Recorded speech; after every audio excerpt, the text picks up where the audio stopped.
Hello, my name is Siim and welcome watching my new video. In today's video I will be walking you around and showing you a car that is becoming more and more rare. It's just behind me, Land Rover Discovery I. I've had this car for a couple of months now. I bought it to explore east coast of Australia and it has done its job very well. So it is 1997 year model Land Rover Discovery I. As you can see, it has had a few mods done to it. Probably the most noticeable is 2-inch lift kit. It also has a snorkel added, has a front pull bar, then very good LED lights, which are really handy when you're driving in a dark. And you can also see here it's a UHF antenna in the front, some nice tires, has metal side steps, also has a roof rack,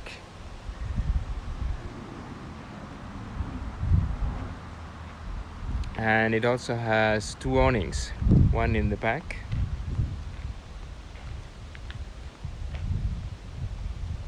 and one on the side. On top of the car at the moment is a surfboard that I'm using, and there's also space for two mud racks.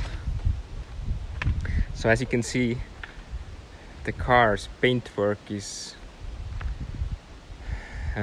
very good for such an old car. So it's now 26 years old, this car, and just look at this paint, it's beautiful.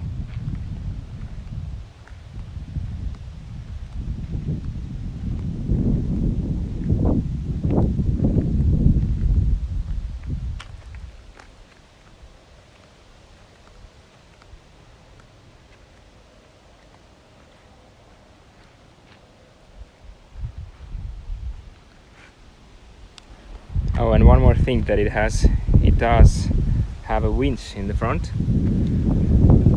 I've used it a couple of times, and both times were actually pulling out a sit-on lawnmower, which was like on this kind of slope that you were not able to back out from it, so it needed a little bit outside help. Worked very well.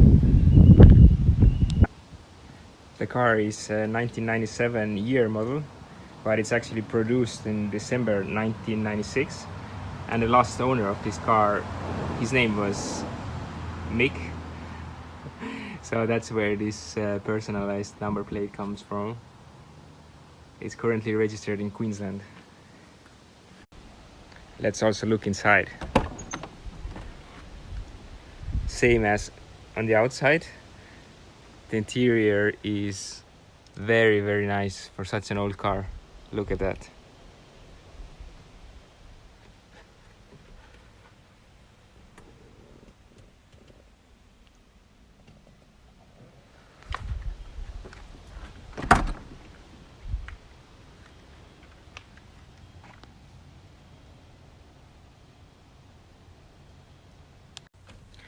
First thing that I noticed when sitting into this car, when I went to look it at the first time, was this chunky handlebar here.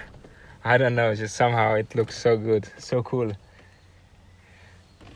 So it also has like a big glove box here, the same thing, you can keep some stuff. This up here is this ultra high frequency radio transmitter. It's especially useful when you're traveling with your friends, with a couple of other cars, to keep contact with each other, because here in Australia, coming from Europe, it's very unusual and very weird that you lose connection, like once you drive out from a bigger city, 20-30 kilometers, and there won't be any cell phone connection on your phone anymore. So in that way you can still keep contact with other cars, and you can discuss whatever your plans, like when you want to stop or which way you want to go or whatever. So you can choose a channel and you can still be in contact with other cars around you. Or as well, like for example, if you're in a traffic jam, you turn it on and you can see what other people who also have this transmitter in their car, they can maybe give you some information. That's also the same thing that lorry drivers are using. So yeah, this is the okay, now it went off just as I spoke. Let me turn it off.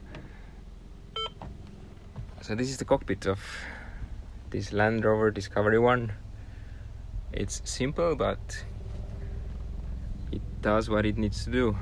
I even have a Bluetooth radio with a remote control. Very handy. Somehow I find like that the radio is a bit far when you're driving to reach, so then using the remote control is much more handier. And yeah, just look the fabric on those seats. Just looks like it just came out from the factory, even though it was 26 years ago.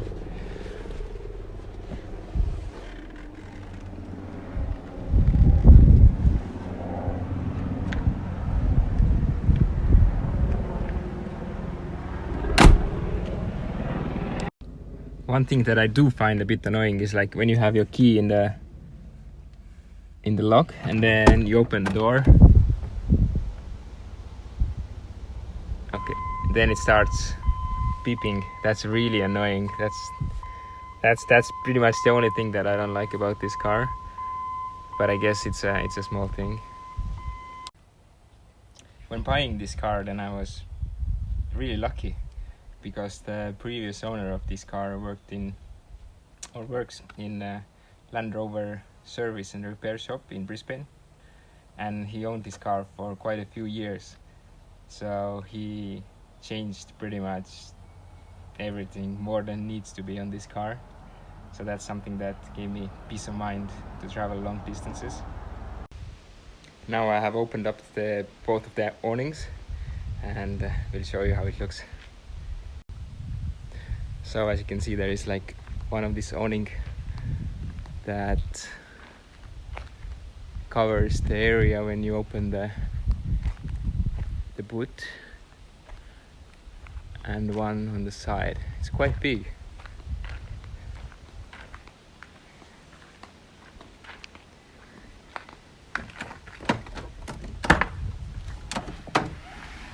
It's nice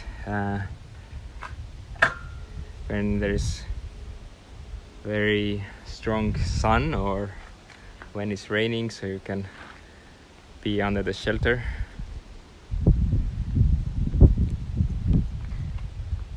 I actually have used them only once. That was when I was spending some time on Rainbow Beach.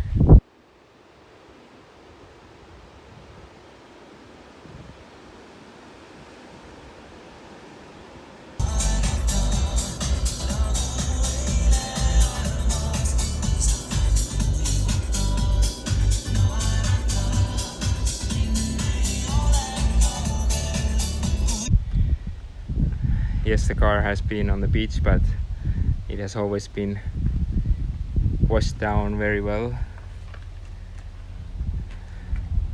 so that there wouldn't be any corrosion due to the sand and the salt.